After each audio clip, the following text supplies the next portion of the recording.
Wednesday, October 7th, 1942.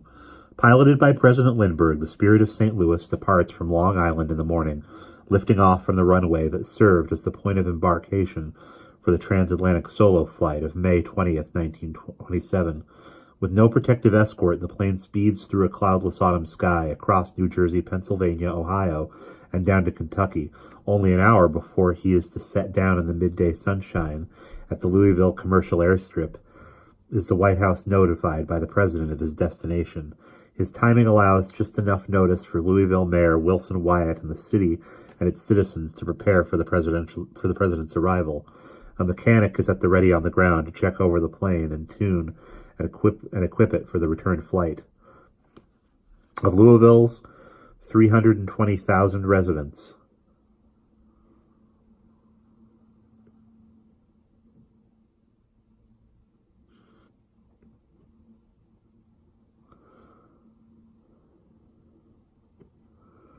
the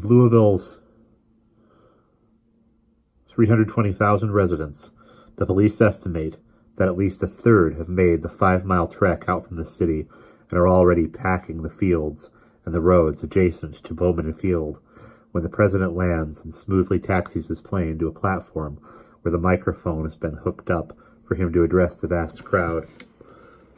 When finally the great din of their gathering begins to diminish and his voice can be heard, the president makes no mention of Walter Winchell, does not allude to the assassination 2 days earlier, or to the funeral the day before, or to the speech made by Mayor LaGuardia on the occasion of his anointment as Winchell's successor by Franklin Roosevelt in a New York synagogue. He does not have to.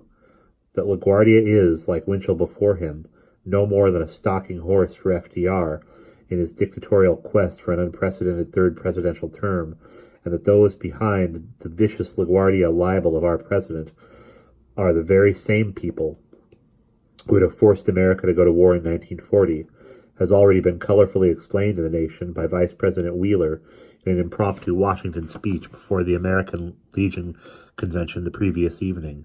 All that the president says to the crowd is, "Our country is at peace, our people are at work, our children are at school, and I flew down here to remind you of that. Now I'm going back to Washington so as to keep things that way." An innocuous enough string of sentences, but to those tens of thousands of Kentuckians who have been the subject of national interest for 2 full days, it is as though he has announced the end of all hardship on earth. Pandemonium once again, while the president, as laconic as ever, and bidding farewell with just a single wave, squeezes his lanky frame back into the plane's cockpit.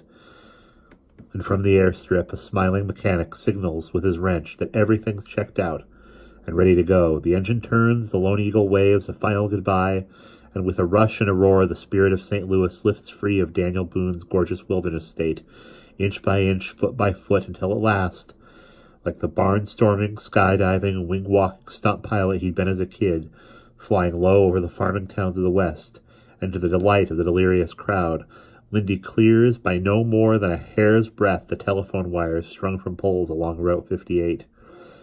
Rising steadily into the stream of a warm, gentle tailwind, the most famous small plane in aviation history, the modern-day counterpart of Columbus's Santa Maria and the Pilgrim's Mayflower, disappears eastward, never to be seen again. And we'll pause there.